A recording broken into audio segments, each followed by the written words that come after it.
என் சமையல் அறையில இன்னைக்கு மணக்க மணக்க ஒரு கொங்கு நாட்டு பிரியாணி அப்படிதான் அங்கெல்லாம் சொல்லுவாங்க. அரிசியும் பருப்பு சாதம். இது நல்ல ஹெல்தியான டிஷ். நல்லா டேஸ்டியாக ரொம்ப நல்லா இருக்கும். பட் பொதுவாக கோவை பக்கம் வந்து ரொம்ப பரவலாக செய்யக்கூடிய ஒரு விஷயம் இது.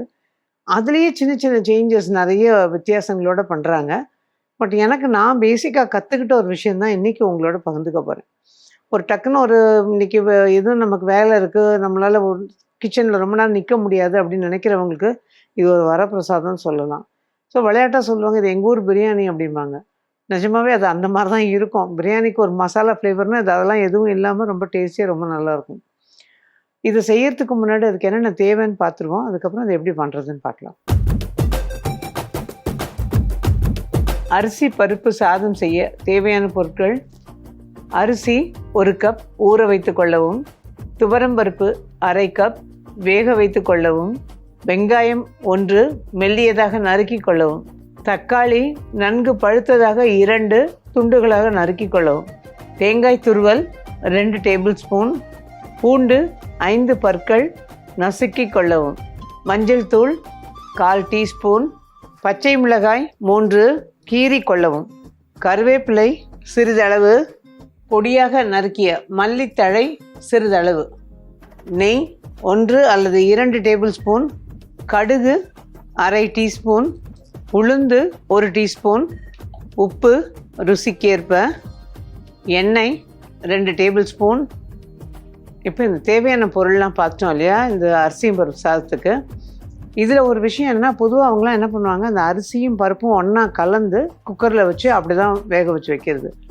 பட் எனக்கு இதில் ஒரு சின்ன இது என்னென்னா, சில நேரங்களில் இந்த பருப்பு வந்து அப்படியே குத்து பருப்பாக நின்று போயிடுது. அரிசி வேகிற நேரத்துக்கு அந்த பருப்பு வேகிறது இல்லை. அதனால் ஒன்று பருப்பை தனியாக ஊற போட்டு ஒரு 2 விசில் விட்டு எடுத்துடுவேன். அதுக்கப்புறமா அந்த அரிசியோடு கலக்கும்போது அது நல்லா பைண்ட் ஆகி வந்துடும். அது வேகிறது ஒன்றாவும் நல்லா சேர்ந்து வெந்துடும். அதனால நான் பருப்பை தனியாக வேக போட்டுக்குவேன். பட் இல்லை, எங்களுக்கு அதுக்கான நேரம் இல்லை, நாங்கள் எல்லாம் ஒன்றா கலந்து போடணுன்னா தாராளமாக போட்டுக்கலாம். அதே மாதிரி இன்றைக்கி நான் பண்ண போகிறது புழுங்கலரிசி. பொதுவாக புழுங்கலரிசியில் பண்ணுவாங்க. நீங்கள் அதை வந்து பச்சரிசியோ புழுங்கலரிசியோ உங்கள் வீடுகளில் எது பழக்கமோ அதை நீங்கள் யூஸ் பண்ணிக்கலாம். இப்போ இதில் வந்து ஒரு குக்கர் அடுப்பில் ஆன் பண்ணியிருக்கேன்.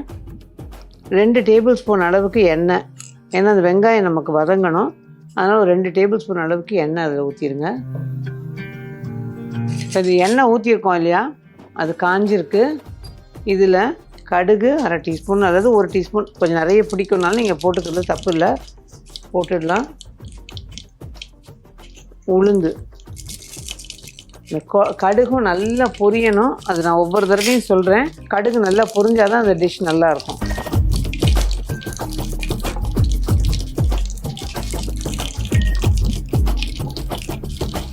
உளுந்து இளம் வறுப்பாக வறுபடும் போது இந்த வெங்காயத்தை சேர்த்துடலாம்.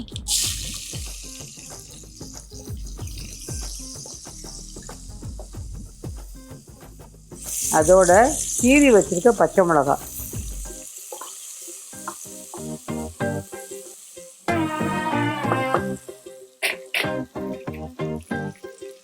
இதோட அந்த வெங்காயத்துக்கு தகுந்த உப்பு நம்ம எப்பவும் போடுவோம் இல்லையா, அந்த மாதிரி போட்டுடுங்க. அப்புறம் மஞ்சள் தூள், அதோட நசுக்கி வச்சுருக்க பூண்டு. தோல் எடுத்துட்டு நசுக்கலாம் அல்லது தோலோடு நசுக்கலாம், எதுனாலும் சரி.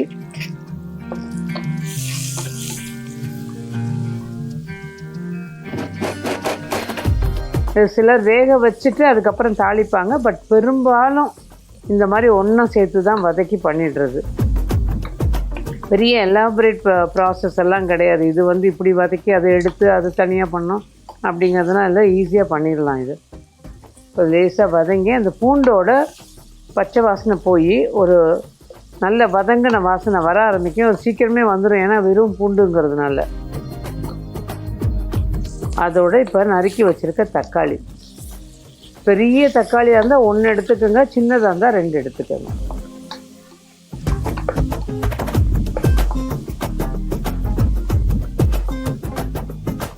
இப்போ இந்த சாதத்துக்கு தகுந்த உப்பு இதில் போட்டுடலாம்.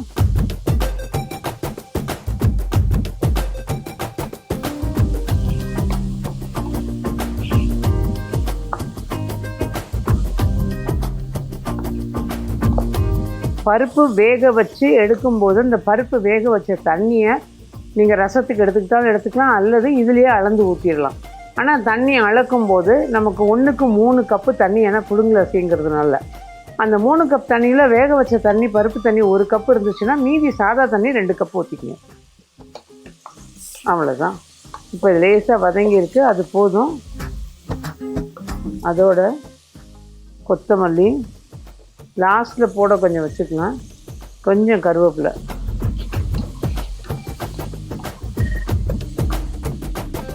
கொஞ்சம் தண்ணி அதில் ஊற்றிடலாம்.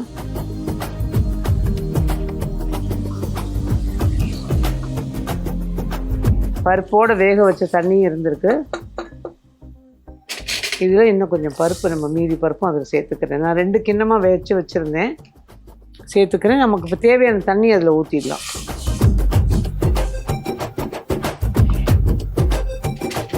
இப்போ அந்த பருப்பு தண்ணி போக மீதியை நம்ம அளந்து ஊற்றிக்கணும்.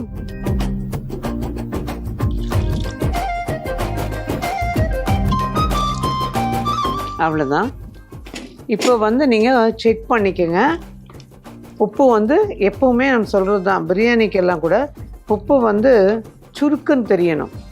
அதுக்கப்புறம் அது ரொம்ப தெரியக்கூடாது, சுருக்குன்னு தெரியணும் உப்பு சாப்பிடும்போது. அப்போ நீங்கள் அரிசி போடும்போது அந்த அரிசிக்கு தகுந்த மாதிரி அது ஆகிடும். இப்போ இந்த தண்ணிக்கு தகுந்த மாதிரி உப்பு போட்டுட்டோன்னு வச்சுக்கோங்க, அந்த உப்பு அரிசி போட்டதுக்கப்புறம் அது வெந்ததுக்கப்புறமா உப்போட அளவு கம்மியான மாதிரி ஆகிடும். ஸோ அது எப்போவுமே முக்கியம். இது இந்த அரிசி இந்த சாதம் இல்லை, புது பிரியாணி அந்த மாதிரிலாம் பண்ணும்போது. அதே மாதிரி இன்றைக்கி நான் கடுகு உளுந்து தான் தாளித்து பண்ணேன். ஏன்னா நான் அப்படி தான் பார்த்துக்கிட்டேன். இது திருப்பூர் அம்மான்னு சொல்லுவோம். திருப்பூரில் அந்த அம்மா தான் எனக்கு சொல்லி கொடுத்தாங்க. ஸோ அம்மா பண்ணும்போது எனக்கு ரொம்ப பிடிச்ச ஒரு விஷயம். அதனால் அது எப்படி பண்ணுறதுங்கிறது அவங்ககிட்ட கற்றுட்டு பல வருஷங்களுக்கு முன்னாடியே. ஸோ எப்போல்லாம் நமக்கு நேரம் கிடைக்கிது, ஒரு நேரம் இல்லையோ அந்த மாதிரி வேறு எதாவது வேலை இருக்கோ இது நாங்கள் செஞ்சு வச்சுருவேன். ஒன்று கூட உருளைக்கிழங்கு வறுத்து வச்சுக்கலாம், அல்லது ஒரு அப்பளம் பொரித்து வச்சுக்கலாம், தாராளமாக போதும். இதுலேயே பருப்பு அது இதுன்னு எல்லாம் கலந்துருக்கிறதுனால நல்லாவே இருக்கும், டேஸ்ட்டும் நல்லா இருக்கும், ஹெல்த்தியாகவும் இருக்கும். இதில் என்ன பண்ணுவாங்க, சில பேர் பட்டை லவங்கம் தாளிச்சுக்குவாங்க. கடுகு உளுந்தோட கூட ஒரு பட்டை ஒரு துண்டு போட்டுக்குவாங்க. அதுக்கப்புறம் அது அவங்களோட விஷயம், இன்ட்ரெஸ்ட்டு. இப்போ இந்த வாசனை நல்ல அந்த பட்டை லவங்கம் வாசனை பிடிச்சவங்களா இருந்தால் நீங்கள் இதோட ஒரு சின்ன துண்டு பட்டையும் 2 லவங்கம் இதுவும் இதோட சேர்த்துக்கலாம். அந்த 1 கப் அரிசிக்கான அளவு நான் சொல்கிறேன். ஸோ அது சேர்த்து பண்ணும்போது அது ஒரு வித்தியாசமான, மேபி அவங்க சொல்கிறாங்க பாருங்கள் பிரியாணின்னு, கோயம்புத்தூர் பிரியாணி, அதாவது கோவை பிரியாணி, அந்த இதுவாக இருந்ததுன்னா இந்த வாசனை சரியாக இருக்குமோ என்னமோ. பட் இப்படி பண்ணும்போது இது ரொம்ப அப்படியே மசாலாலாம் இல்லாமல் இது ஒரு டேஸ்ட்டும் ஃப்ளேவரும் நல்லாயிருக்கும். சில நேரங்களில் நான் என்ன பண்ணுவேன், இதுலேயே கொஞ்சம் தயிர் போட்டும் சாப்பிட்டுடுவேன், தனி சாதமாக எடுக்காமல். அதுவும் இதுக்கு நல்லாயிருக்கும். ஸோ இப்போ தண்ணி கொதித்தோடனே நம்ம அரிசியை போடணும்.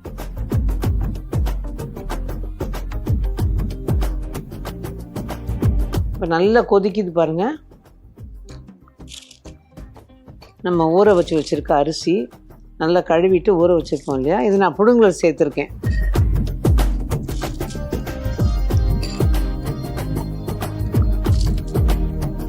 இது பிரியாணி அரிசி அவ்வளோ பொருந்தி வரலைங்க இதுக்கு. ஒருவேளை பிடிச்சவங்களுக்கு அந்த ஃப்ளேவர் பிடிக்கும்னு நினைக்கிறேன். பட் வேறு நான் பண்ணும்போது எனக்கு இந்த சாதாரணமாக பச்சரிசி புழுங்கல் அரிசி இதில் பண்ணாலே ரொம்ப நல்லா இருக்குது.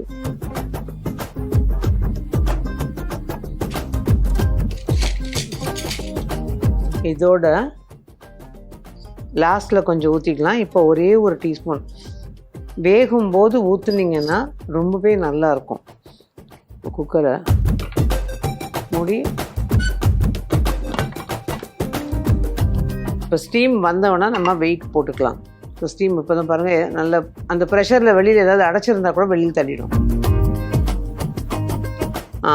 இப்போ இது போட்டுக்கலாம். ஹை ஃப்ளேமில் 2 விசில் அல்லது 3 விசில், தீயை குறைச்சி வச்சுட்டு ஒரு 2லேருந்து 3 நிமிஷம் விட்டுட்டு ஸ்விட்ச் ஆஃப் பண்ணிடுங்க. ப்ரெஷர் அடங்கினதுக்கப்புறம் தான் இதை எடுக்கணும். இது உதிராலாம் இருக்காது, கொஞ்சம் அப்படி சேர்ந்தா மாதிரி தான், கொஞ்சம் குழஞ்சி தான் இருக்கும். இன்னொன்று, ப்ரெஷர் அடங்கிறதுக்கு முன்னாடி எடுத்திங்கன்னா தண்ணி சுற்றினா மாதிரி ஆகிடும். இது பழக்கப்பட்டவங்களுக்கு தெரியும், பட் ஆனால் பிகினர்ஸாக இருந்தீங்கன்னாங்கிறதுக்காக தான் இதை சொல்கிறேன். அதே மாதிரி இந்த நான் நெய் ஊற்றினேன் பாருங்கள். இப்போ லாஸ்ட்டில் கொஞ்சம் நெய்யும் அந்த தேங்காய் பூவும் லாஸ்ட்டில் தான் போடுவோம். இந்த நெய் ஊற்றுறது எதனாலன்னா, பொதுவாக நீங்கள் வெண்பொங்கல்லாம் கூட பண்ணிங்கன்னா, வெண்பொங்கல் வேகும் போதே 1 டீஸ்பூனோ 2 டீஸ்பூனோ நெய் அதில் ஊற்றிட்டு கொஞ்சம் சீரகம் பெருங்காயம் உப்பு போட்டு நல்லா கலந்து விட்டுட்டு குக்கரை மூடிட்டிங்கன்னா, குக்கரோ இல்லை நார்மலாக நம்ம பண்ணுற பாத்திரமோ, நமக்கு நிறைய நெய் ஊற்றுன மாதிரி ஒரு நல்ல ஒரு வேகும்போது ஒரு ஃப்ளேவர் கொடுக்கும். அது மட்டும் இல்லாமல் அந்த சாதம் வந்து நல்லா பைண்டாகி ரொம்ப நல்லா வேகும். அதனால தான் அந்த நெய்க்கு வந்து ஒரு தன்மை உண்டு, அதை நல்லா இதுவாக குழச்சி கொடுக்கறதுக்கு. ஸோ அந்த நெய் சேர்த்திங்கன்னா அது நல்ல ஃப்ளேவர் கொடுக்கும். அதுதான் சேர்த்துருக்கேன். லாஸ்ட்டில் கொஞ்சம் சேர்த்துக்கும். இப்போ ஒரு 3 விசில் வந்ததுக்கப்புறமா தீயை குறைச்சி வச்சு 2லேருந்து 3 நிமிஷம் விட்டுட்டு ஸ்விட்ச் ஆஃப் பண்ணிட்டீங்கன்னா சரியாக இருக்கும். இப்போ இதில் 2 விசில் போட்டுச்சுன்னா 2 விசில் போதும்னு, எந்த குக்கரை போட்டுனா 2 விசில் போதும்னு நிறுத்திட்டேன். தீயை நல்லா குறைச்சிட்டு 2 நிமிஷம் விட்டுருந்தேன். ஸ்விட்ச் ஆஃப் பண்ணி வச்சுட்டேன். ப்ரெஷர் தானாக அடங்கினதுக்கப்புறம் நம்ம திறக்கலாம். இதுக்கு இடையில நம்ம வந்து இந்த வெங்காய பூ இருக்குது இல்லையா, அந்த பொரியல் பார்க்கணும். அதுக்கு என்னென்ன தேவைன்னு பார்த்தோன்னா அதுக்கப்புறம் எப்படி பண்ணுறதுன்னு பார்க்கலாம். வெங்காய பூ பொரியல் செய்ய தேவையான பொருட்கள்: வெங்காயப்பூ 1 கட்டு பொடியாக நறுக்கி கொள்ளவும், பூண்டு 5 பற்கள் தோல் உரித்து பொடியாக நறுக்கி கொள்ளவும், மிளகாய்த்தூள் 1 டீஸ்பூன், கடுகு 1 டீஸ்பூன், உளுந்து 1 டீஸ்பூன், தேங்காய் துருவல் தேவையான அளவு, உப்பு ருசிக்கேற்ப, எண்ணெய் 2 டேபிள் ஸ்பூன். இப்போ இந்த அரிசியும் பருப்பு சாதத்தை இறக்கி வச்சுட்டேன். இந்த பக்கம் ஒரு கடாய் போட்டிருக்கேன், பட் இன்னும் ஆன் பண்ணல. இது பார்த்திங்கன்னா இந்த வெங்காய பூங்கிறது இதுதான். நிறைய பேர் தெரிஞ்சிருக்கும், பட் தெரியாதவங்களா இருந்தீங்கன்னா இந்த வெங்காய பூங்கிறது இதுதான். இந்த சீசனில் பொதுவாக கிடைக்கும்னு சொல்லுவாங்க. அதே மாதிரி இது வந்து பரவலாக எல்லா இடங்கள்லையும் கிடைக்கும்னு சொல்லலை. இப்போ வந்து ஓரளவு கிராமங்களில் மட்டும் இல்லாமல் நகரங்கள்லேயும் கொஞ்சம் கொஞ்சம் இது கிடைக்கிது. அதுவும் இந்த குறிப்பாக வந்து இந்த காய்கறி மார்க்கெட்டோ அல்லது இந்த சூப்பர் மார்க்கெட்லாம் இருக்குது இல்லைங்களா, அங்கே கிடைக்கிது. இது எனக்கு வந்து நாமக்கல்லேருந்து எனக்கு ரொம்ப வேண்டியவங்க ஜெயந்தின்னு அவங்க கொடுத்து விட்டாங்க. ஃபஸ்ட் டைம் பண்ணும்போது எனக்கு வந்து ரொம்ப ஆச்சரியமாக இருந்தது, இது வச்சு என்ன பண்ணுறதுன்னு. அப்புறம் வதக்கி பண்ணி செஞ்சு சாப்பிட்டதுக்கப்புறமா அது அவ்வளோ பிடிச்சிருந்தது, ரொம்ப வித்தியாசமாக இருந்தது. பட் நான் வந்து பொரியல் மாதிரி பண்ணிவிட்டு அதை சாதத்தில் கலந்து சாப்பிட்ற மாதிரி தான் பண்ணியிருக்கேன். இதை வந்து நல்லா ஃபஸ்ட்டு அலசிடுறேன். எதுவும் ஏன்னா பொடியாக நறுக்க போகிறோம், அதனால் முதல்ல அலசிட்டா பரவாயில்ல. முதல்ல நல்ல பெரிய பாத்திரத்தில் போட்டு அலசி எடுத்துக்கிட்டு அதுக்கப்புறமா அதை பொடியாக நறுக்கிட்டு நம்ம யூஸ்வலாக பண்ணணும். இதுக்கு நம்ம வெங்காயம் சேர்க்கணும்னு அவசியம் கிடையாது. ஏன்னா இதுவே வெங்காய பூங்கிறதுனால நம்ம வெங்காயம் சேர்க்க வேண்டிய அவசியம் கிடையாது. நான் வந்து பூண்டு மட்டும் சேர்த்துக்கிட்டேன். பூண்டு ஒரு நல்ல ஃப்ளேவர் கொடுக்குதுன்னு பூண்டு மட்டும் பொடியாக நறுக்கி சேர்த்துக்கிட்டேன். பூண்டு ஆப்ஷனல், பிடிக்காதவங்க பூண்டு சேர்க்கணும்னு அவசியம் இல்லை. இது வந்து இந்த அரிசியும் பருப்பு சாதத்துக்கும் பொருந்தும். அவங்களுக்கு பிடிக்கல அந்த பூண்டு வாசனைன்னா சேர்க்க வேண்டாம், நீங்கள் நார்மலாக பண்ணிக்கிட்டீங்கன்னா போதும். இப்போ இதில் வந்து எண்ணெய் ஊற்றிடலாம்.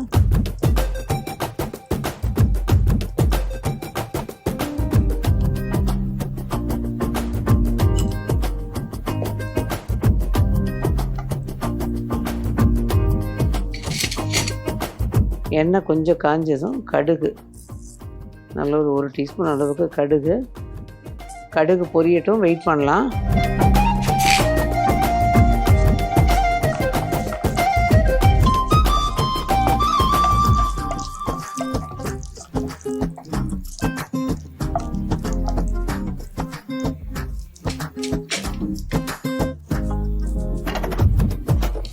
அதோடைய உளுந்து,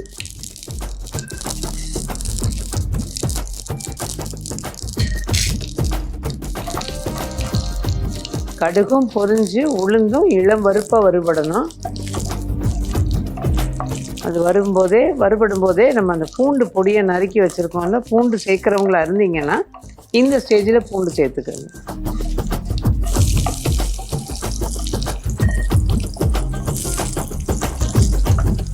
கூடவே கொஞ்சம் கருவேப்பிலை.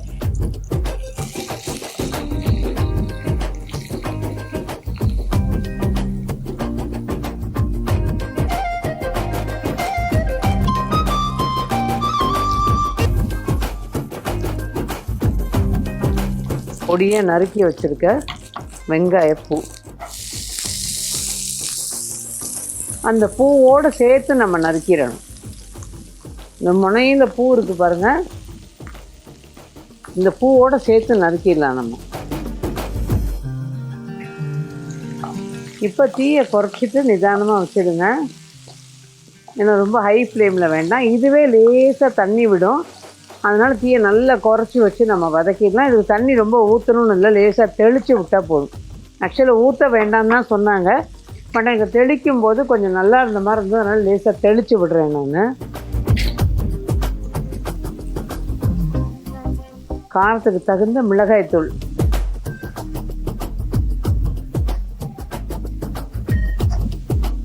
அதோட கொஞ்சம் உப்பு,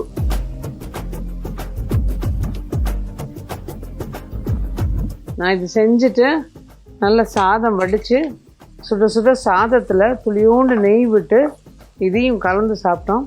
இது நிறைய இன்டேக் நிறைய இருந்தது. அதாவது இதை நிறைய போட்டுக்கிட்டேன், சாதம் கம்மியாக போட்டு சாப்பிட்டோம். ரொம்ப நல்லா இருந்தது. அவ்வளோதான். இப்போ கொஞ்சமாக தண்ணி தெளிச்சிட்டு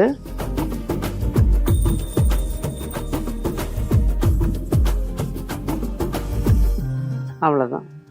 இதை ஒரு மூடி போட்டு மூடி வச்சிடலாம். குறைச்ச தீயிலேயே அப்பப்போ கிளறி வேக விடுங்க. மூடி போட்டுட்டோமேங்கிறதுக்காக விட்டுறக்கூடாது. நம்ம நடுநடுவில் அதை திறந்துட்டு அதுக்கப்புறம் கிளறுவோம். ஏன்னா அதில் தண்ணி சத்து, அதுலேயே தண்ணி கொஞ்சம் விடும், நம்ம தெளித்த தண்ணி மட்டும்தான். அதனால் தண்ணி இல்லாமல் சில நேரங்களில் கொஞ்சம் பிடிச்சிருச்சுன்னா கஷ்டம். அதனால் நம்ம வந்து அப்பப்போ திறந்து கிளறணும்னா சரியாக இருக்கும். இது வந்து ரொம்ப அப்படியே சாஃப்டாக வெந்து சேர்ந்து அப்படிலாம் இல்லைங்க. இது வந்து கொஞ்சம் உதிரியாக தான் இருக்குது. அப்படி பார்த்திங்கன்னா லேசாக ஒரு க்ரன்ச்சியாக தான் இருக்குது, ஆனால் நல்லா இருக்குது. ஸோ இது நல்லா வேகிறதுக்கான நேரமும் ரொம்ப அதிகமாக இல்லை, கம்மியாக தான் இருக்குது.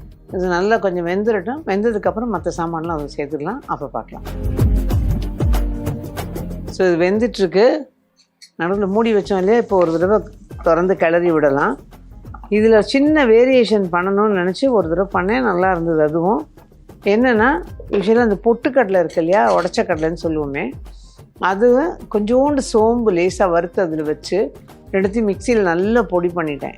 இறக்க போகிற போது தேங்காவும் அதையும் சேர்த்து போட்டு அந்த பொடியும் சேர்த்து போட்டு நல்லா கிளறி இறக்கினா அது ஒரு மாதிரி வித்தியாசமான நல்லா இருந்தது ஃப்ளேவர். இந்த வெங்காயம் வதங்கின வாசனையும் அதுவும் சேரும்போது அது ஒரு மாதிரி நல்லா ரொம்ப நல்லா இருந்தது. அதுவும் நீங்கள் ட்ரை பண்ணலாம். அதே மாதிரி நேற்று வந்து சமீபத்தில் வந்து நான் ஒரு ஃப்ரைட் ரைஸ் பண்ணிகிட்ருக்கும்போது இந்த வெங்காய பூவை வச்சுருந்தேன். இப்போ யோசனை, வெங்காய தாளுக்கு பதிலாக இந்த வெங்காய பூவை போட்டு இந்த ஃப்ரைட் ரைஸை பண்ணி கொடுத்துடலாம் அப்படின்னு இப்போ என் பேரனுக்கு. ஸோ அவருக்கு வந்து அந்த காய்கறியெல்லாம் சட்டன், குழந்தைங்க தான் காய்கறியெல்லாம் கொஞ்சம் இது பண்ணுவாங்களே, அந்த மாதிரி அது வந்து ஏதாவது வெங்காய தாளெலாம் ரொம்ப இதுவாக இருந்தால் டக்குன்னு எடுத்துருவாங்க. இது நல்லா பொடியாக நறுக்கிட்டு இறக்க போகிற போது அதில் போட்டு நல்லா பெரட்டினா நல்லா இருந்தது அந்த ஃப்ளேவர். எடுத்து வைக்கிறதுக்கும் வாய்ப்பு இல்லாமல் அதோட பைண்ட் ஆகிடுச்சு நல்லா, அதுவும் நல்லா இருந்தது. அப்புறம் இன்னொன்று பார்த்திங்கன்னா சாம்பார். வெங்காயம் போடாமல் நம்ம வெங்காய பூ தான் இது, பட் நம்ம இதுக்குன்னு வெங்காயம் சேர்க்காமல் கடுகு உளுந்து கருவேப்பிலெல்லாம் அப்புறம் வெந்தயம்லாம் தாளிச்சிட்டு இந்த பொடியாக நறுக்கின வெங்காய பூவை போட்டு நல்லா வதக்கிட்டு கூடவே தக்காளியும் போட்டு நல்லா வதக்கிட்டு கொஞ்சமாக புளி கரைச்சி ஊற்றி சாம்பார் பொடியும் போட்டு ஒரு 2 நிமிஷம் கொதித்ததும் வேக வச்சுருந்த துவரம்பருப்பு நல்லா கரைச்சிட்டு அதில் ஊற்றி நல்ல ஒரு கொதி விட்டு 2 பல்லு பூண்டை தட்டி அதில் போட்டுருந்தேன். பூண்டு வேண்டான்றவங்க விட்டுருங்க, பெருங்காயம் போட்டுக்கலாம். போட்டு அந்த யூஸ்வலாக அந்த கன்சிஸ்டன்சி இருக்குள்ள சாம்பார், அந்த கன்சிஸ்டன்சியில் வச்சுருந்துட்டு இறக்கிக்கிட்டிங்கன்னா நல்லாயிருக்கும். இதுக்கு கொத்தமல்லி கூட நீங்கள் தேடணும்னு அவசியம் இல்லை. இந்த சாம்பார் வந்து நல்ல மணக்க ஒரு வெங்காய சாம்பார்னு சொல்லலாம். அந்த மாதிரி ஒரு ஃப்ளேவர் கொடுக்குது. ஸோ இதில் எல்லாம் அந்த வெங்காய பூ கிடச்சிதுன்னா இதில் என்ன வேணால் பண்ணலாம். காரக்குழம்பு பண்ணிங்கன்னா அதில் பொடியாக நறுக்கி போட்டு காரக்குழம்புல வதக்கிடலாம். எல்லா விதத்துலேயும் நல்லாயிருக்கும். ஆக்சுவலாக சமோசா ஃபில்லிங்கே ரொம்ப நல்லா இருந்தது. பொடியாக நறுக்கி இப்போ நம்ம பண்ணியிருக்கோம் இல்லையா, அதே மாதிரியே செஞ்சு சமோசாவுக்கு வந்து அதை ஃபில்லிங்காக உள்ளே வச்சுட்டு பண்ணிங்கன்னா சூப்பராக இருக்குது வெங்காய பூ சமோசா.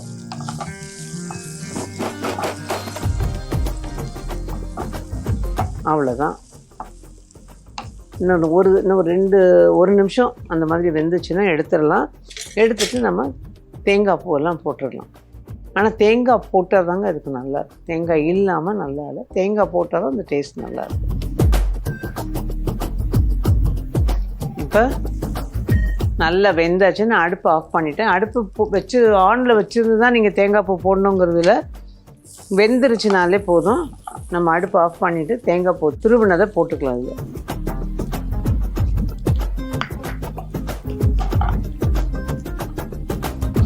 அவ்வளோதான். இப்போ வெங்காயப்பூ பொரியல் ரெடி ஆயாச்சு. ஆனால் ரொம்ப ஹெல்த்தியான இதுங்க காய்கறின்னு சொல்கிறாங்க. அதே சமயம் என்ன மற்றவங்ககிட்ட கேட்டு தெரிஞ்சுக்கிட்ட விஷயம் தான், அதுதான் நான் உங்களுக்கு பரிமாறிக்கிறேன். குளுமைப்படுத்தக்கூடிய விஷயம் அப்படிங்கிறாங்க இது உடம்ப நல்லா. ஸோ இதுவும் செஞ்சாச்சு. So thanks to Jayanthi. அவ்வளோதான். இப்போ இதை வந்து எடுத்துடுறேன், ஒரு சர்விங் டிஷ்ஷில் எடுத்துடலாம்.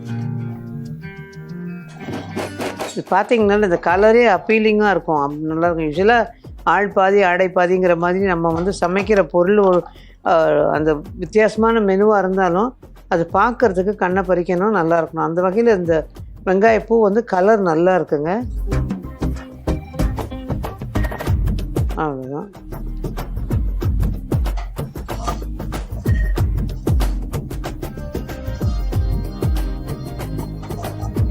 சட்டுன்னு பார்த்தா ஒரு பீன்ஸ் பொரியலோ காராமணி பொரியலோ மாதிரி இருக்கும். ஆனால் இதுதான் நல்ல ஃப்ளேவர். ரெடியாக வச்சாச்சு.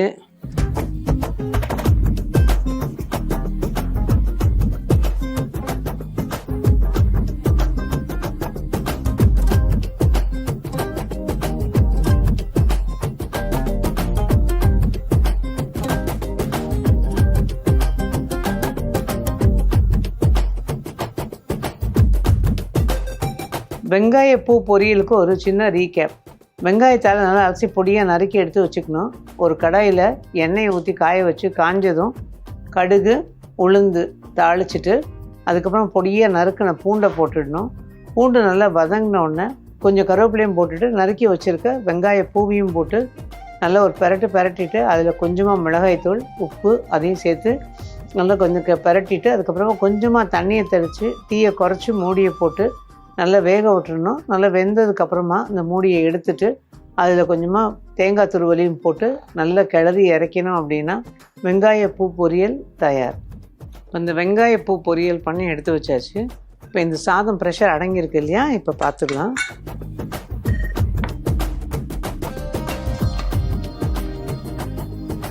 நல்லா கரெக்டாக வந்துருக்கு பாருங்கள். இது நான் சொன்ன மாதிரி உதிரெல்லாம் இருக்காதுங்க. உதிரியாக வேணும்னு நினச்சிங்கன்னா தண்ணியை கொஞ்சம் குறைச்சிக்கோங்க. பட் யூஸ்வலாக இது வந்து அப்படி சேர்ந்தா மாதிரி தான் இருக்கும். இதில் தேங்காய் பூ,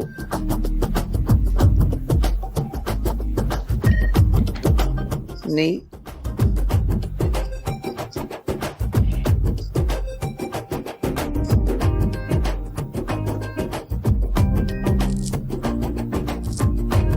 கருவேப்பிலை, கொஞ்சம் கொத்தமல்லி, அவ்வளோதான்.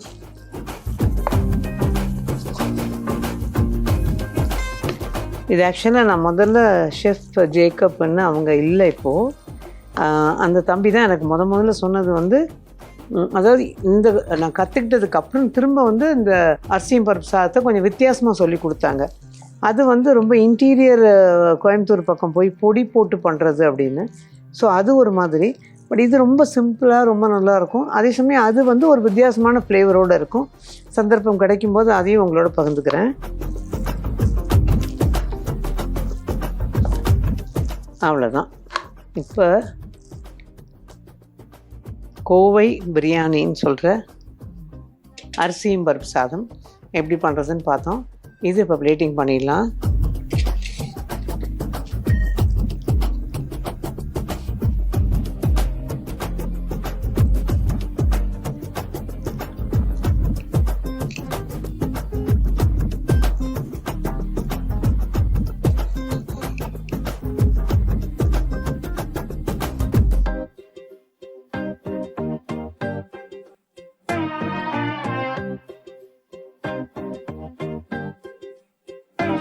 இது ஒரு பழப்பழம் தெரிஞ்சால் தான் பார்க்க நல்லாயிருக்கும்.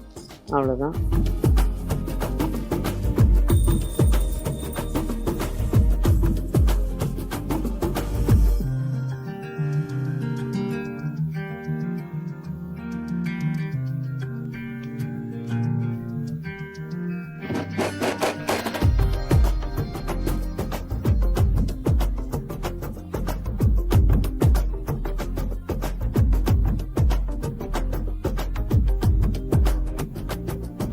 அரிசியும் பருப்பு சாதத்துக்கு ஒரு சின்ன ரீகேப்.